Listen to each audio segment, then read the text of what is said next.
Estamos hoy con la pregunta: ¿qué hacemos cuando nos encontramos con un pasaje difícil, un pasaje que no entendemos en la Biblia? Rafael, ¿qué consejo nos puedes dar sobre qué hacer cuando estamos leyendo, estudiando y no entendemos lo que estamos leyendo? Antes de dar consejo, yo pienso que es importante resaltar que es crucial tú saber hasta donde sea posible el significado del texto, porque estamos hablando de lo que Dios nos ha revelado, y si tenemos un entendimiento diferente al mismo, ¿qué puede pasar? Podemos llegar a una práctica que Dios no nos ha pedido. De modo que es importante el tema. Yo pienso que lo primero es buscar la iluminación del Espíritu Santo, clamar a Dios, como decía el salmista: abre mis ojos y miraré las maravillas de tu ley. De modo que es en actitud de humildad, de dependencia al Señor, en actitud de: Señor, yo quiero conocer tu voluntad, háblame, para que en el contexto de tu hablarme, yo serte fiel a ti, servirte mejor, poder entender qué es lo que tú me enseñas en ese pasaje, el cual estoy turbado, el cual no lo entiendo, no estoy del todo claro con el mismo. Gerson, ¿algún pensamiento sobre cómo manejamos escrituras que son difíciles de entender en nuestra lectura, en nuestro estudio? Para empezar, hay dos textos que me vienen a la mente. El primero, Deuteronomio 29:29. Las cosas reveladas le pertenecen a los hombres, las secretas a Dios. Eso es un buen punto de partida, ¿verdad? Y también, según de Pedro 3:16, donde el apóstol Pedro está reconociendo que hay cosas que Pablo ha escrito que son difíciles. Entonces uno lee eso y uno tiene, bueno... Es un consuelo. Es un consuelo para nosotros. No obstante, en ese mismo texto, Pedro, 2 versículos más adelante, dice: antes bien, creced en la gracia. Entonces, es verdad, hay pasajes que son difíciles, nos vamos a encontrar con eso, pero eso no nos exime de nosotros trabajar para crecer en ese sentido, ¿verdad? Decía Agustín que Dios intencionalmente dejó pasajes oscuros, difíciles en la Escritura para humillar nuestro orgullo, decía, y para trabajar y descubrir cuál es el sentido del texto. Y estemos de acuerdo o no, lo cierto es que debemos trabajar, ¿verdad? El estudio de las Escrituras no está limitado o no es exclusivo de los líderes y pastores. Todo creyente debe tener esta. Y nos vamos a encontrar. Eso es una buena noticia, que digamos, me encontré con este texto difícil y ha despertado de alguna manera. Y tomando como referencia lo que ha dicho Rafael, partimos por, si el Espíritu Santo es quien ilumina las Escrituras, es el Espíritu Santo quien nos ayuda. Entonces, orar primeramente: Señor, me encontré con este pasaje difícil, ayúdame, ¿verdad?, a ver lo que debo ver, lo que debería ver. El segundo aspecto yo creo que sería trabajar entonces, ¿verdad?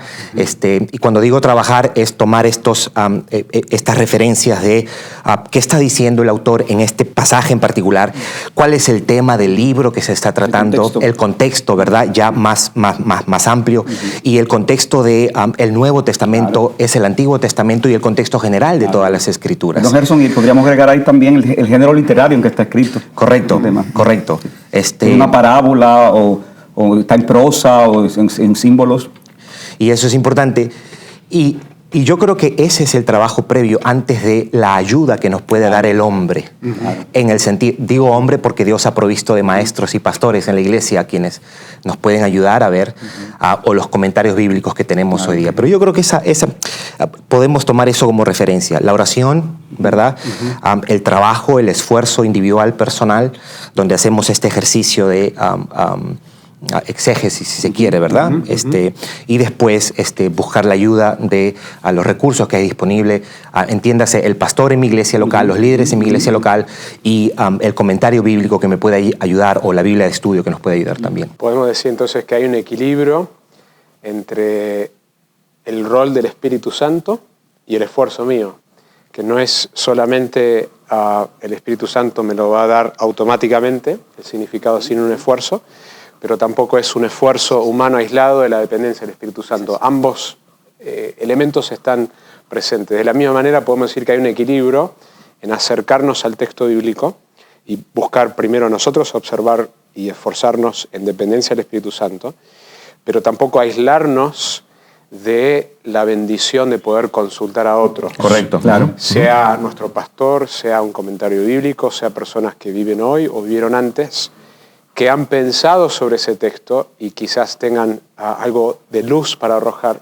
que nosotros no podamos ver. Lo importante ahí es que a la hora de tomar esas ayudas, ser reflexivos, ¿verdad? Aunque lo haya dicho cualquier persona importante, nuestra autoridad final es la palabra de Dios y debemos en ese sentido ver que si nos hace sentido con el texto, pero debemos aprovechar definitivamente esos recursos que Dios nos ha dado. Otra cosa que no quería que se dejara de mencionar es la importancia de usar otras versiones de la Biblia, porque recuerden que la Biblia fue escrita en griego, hebreo, arameo. A la hora de las traducciones son hechas por hombres. Y en ese sentido puede ser que el texto con el que tenemos dificultad, en la versión que estamos leyendo, tal vez la Reina Valera, si lo consultamos con la Biblia de las Américas o la Biblia textual, tal vez eso nos pueda dar más luz. Y en ese sentido también hay material que nos ayuda un poco con el tema de los idiomas originales, que son herramientas que no debemos subestimar realmente, porque son de mucha importancia. En el pasaje donde Pablo le dice a Timoteo, procura presentarte como obrero que no tienes nada de qué avergonzarse, un obrero aprobado. Obviamente es un mandato a los pastores usar bien la palabra de verdad.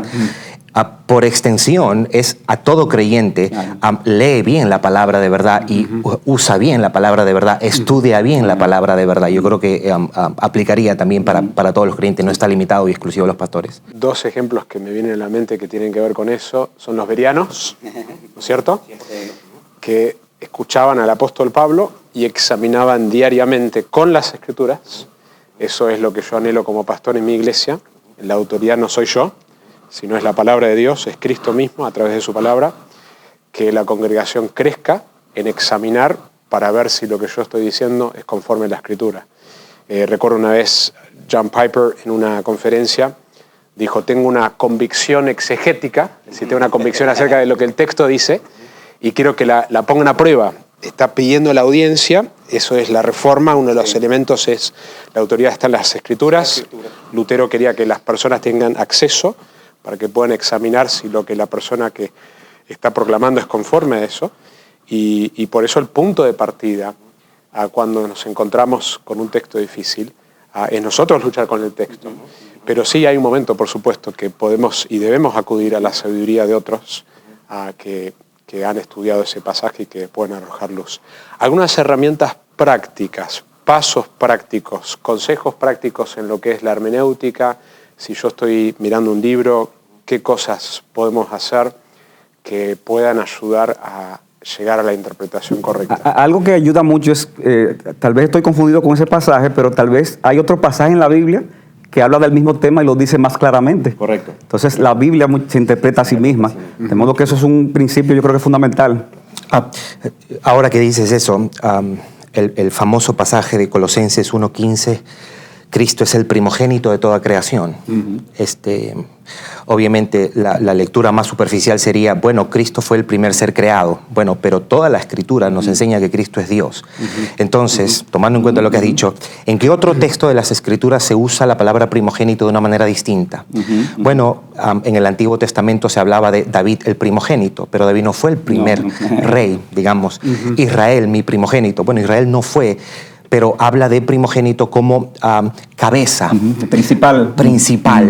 Entonces, tomar en cuenta otros pasajes, o qué es lo que el mismo autor ha dicho con esa palabra, o si ha hablado de ese mismo texto en otro libro, en otro pasaje, yo creo que son herramientas que deberíamos tomar en cuenta. Y de todas maneras, en la medida que más leemos la Biblia, la misma Biblia es la herramienta para seguir interpretando. Y al final, creo, es una buena señal saludable de que alguien encuentre pasajes difíciles y se quede inquieto por eso. Sí. Amén. Entonces, resumiendo, vamos a las Escrituras, usamos las herramientas que Dios nos ha dado. Clamamos al Espíritu Santo. Dependemos del Espíritu Santo, consultamos con otros. Amén. Así es.